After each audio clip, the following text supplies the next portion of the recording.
আসসালামু আলাইকুম।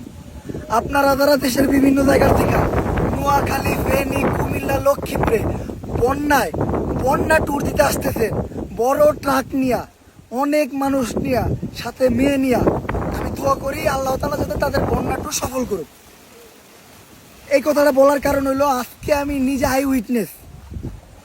একটা ট্রাক কোথা থেকে আসতে আমি বলবো না। ওই ট্রাকে মানুষ ছিল 15 জন। তারা ত্রাণ নিয়ে আসছে আই থিঙ্ক 30 কের। তারা ফান্ডিং করছে 80 থেকে 90,000 টাকার ভিতর। ওই ট্রাকটা ভাড়া করছে তারা 20,000 টাকা দিয়া। তারা মানুষ 15 জনের যাতায়াত, খাওয়া দাওয়া, দেন খরচ তো আছেই। আমরা জানি যে এক জায়গা থেকে আরেক জায়গায় মুভ করলে কতটা খরচ। তারপর মজার বিষয় কি জানেন, তারা সাথে করে ক্যামেরা নিয়ে আসছে, ক্যামেরা ফটোর। তো তারা যে ত্রাণটা আনছে, প্রথমত আমি যে জিনিসটা বলতে চাই, যে ত্রাণটা আনছে ওই ত্রাণটা ছোট্ট করে একটা পিক আপে আনতে পারতো, কিন্তু তারা বড় ট্রাকটা আনছে। কিসের জন্য? তারা মানুষ 15 জন, ছোট পিক আপে তার 15 জন মানে জায়গা নিব না, তাই তারা বড় ট্রাক আনছে। ট্রাক কিন্তু তারা ত্রাণের জন্য আনে নাই।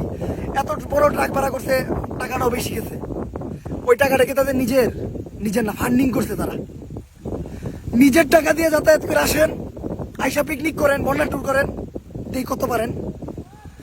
এই মানুষগুলার লিগা নাম খারাপ হয় কাগজ জানেন, যারা ঢাকার থেকে দেশের নানান জায়গা থেকে এই জায়গায় বন্যার মাঝখানে ত্রাণ দিতে হয়। ওই মানুষগুলার লিগা ওনারা 15 জন আইছে। ত্রাণ কি এতটুকু ত্রাণ? একজন ত্রাণ দিতেছে, একজন ক্যান্ডিড ফটো তুলতেছে ওই জায়গাটা জাম কইরা, আর একজন ওই সাইড থেকে একটা ভিডিও নিতেছে, যাতে ব্যাকগ্রাউন্ড একটা ওই যে কি জানি ব্যাকগ্রাউন্ডটা অতিরিক্ত লাগাইছে, এসেছো এই তুমি দিন দুঃখীর বিপদে, ওই গানটা লাগাই ছাড়বো। ঠিক আছে। আবার দেখি তারা গাড়ির ভিতর থেকে সুন্দর সুন্দর স্টোরি দেয়, এমনি ঘুরায়া, মানে কত সুন্দর হাসি, চশমা একটা লাগায়, মানে ওকে হাসি দেখলে কই যাবি তাগুন দেওয়া জায়গা। আপনারা নিজের টাকা দিয়া, নিজের টাকা তো না, নিজের টাকা দিয়া একটা ট্রাক ভাড়া কইরা আহেন, তাকে এতই করুন না। আমি বলি আপনাদের এখন কিসের অভাব জানেন? আপনাদের একটা বক্সের অভাব। পারলে ট্রাকের ভিতরে একটা বক্স উঠায় নেন, উঠায় গান বাজায় নাচতে নাচতে আসেন, দেখি আসেন। আর সাথে ডিএসএলআর ক্যামেরা নেন, আইফোন আনার দরকার নেই, ডিএসএলআর ক্যামেরা আনবেন, যাতে রাস্তায় যাতে জাম না হয়, দূর থেকে ছবি তুলবো জুম কইরা।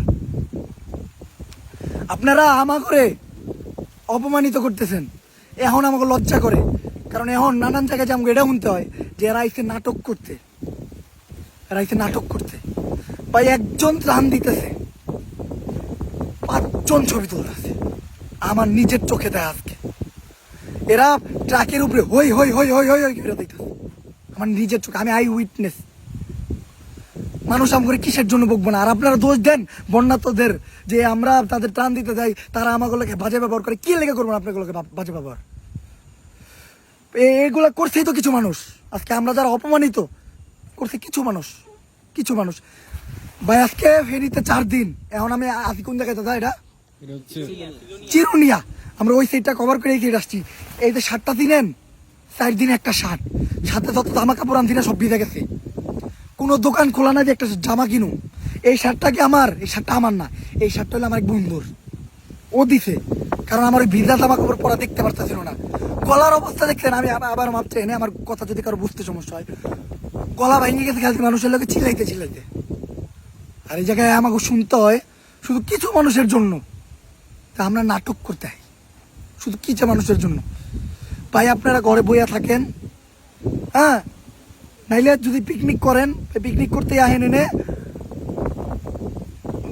এই করেন, ডিজে একটা বক্সও নিয়ে আহেন, ওই এক পেয়ারের বক্স, জেনারেটর নিয়ে আসেন, নাচেন, ভাল লাগবো। আর এই করেন, ওই আপনারা আসতে দেন 10-15 জন, রেস্কিউ তো দূরের কথা, 10-15 জন ত্রাণ দিতে দেয় আপনার ঘরে বিপদ থেকে উদ্ধার করা লাগে। তো দয়া কইরা আপনার ওই যে যারা ওই 15 জন 20 জন ওই একটু ছোট্ট পিকাবে যেই ত্রাণ ডাকতো, ওইটা বড় ট্রাকে করে নিয়ে আসতেছেন, ওই 15 জন 20 জন মানুষ ওই ট্রাকে বৈশা, ওই মানে ওই এত বড় ট্রাকটা ভাড়া করে আসতেছেন, তাদেরকে বলি আপনারা তো রিক্সে দেন না। আপনারা উপরে দিয়া, মানে যেসব জায়গায় নামলে আপনাকে কোনো রিক্স নাই, ওইসব জায়গায় থাকেন, ফটো শ্যুট করেন, আটু পানিতে নেমা শ্যুট করে আপনারা দেন গা। ভাই আমরা কেউ কইতে পারবো না ত্রাণ দেওয়ার একটা ভিডিও করছি, যখন সময় পাই এখন একটু সময় পেয়েছে একটা আপডেট দিলাম, যতবার ভিডিও দিতে আপডেট দিতে নিউজ দিতে তার কিচ্ছু করিনি। দুঃখ লাগে ভাই, আমার চোখ দিয়ে পানি আয় পড়ছে, যে আমি এত সহজে গাছ আমার চোখ দিয়ে পানি আয় পড়ছে যখন আমি শুনছি যে মানে এইগুলো আমি নিজে দেখতেছি, আমি কিসের জন্য মানুষের উপরে দোষ দিব। তো আপনারা বন্যায় যারা পিকনিক করতে চাইতেছেন না, আমি দোয়া করি আল্লাহ তাআলা আপনাদেরকে হেদায়েত দেখ, আপনারা যাতে পিকনিক কইরা ভালোভাবে ফিরে যেতে পারেন, আমি দোয়া করি এটার জন্য। আর কিছু বলার নেই, আর কিছু বলার নেই। আপনাদের বুদ্ধের জ্ঞান দেখমা, আপনাদের ভিতরে যে মানে ওই জ্ঞানটা নাই, যেটা একটা পাগলের ভিতরে আছে।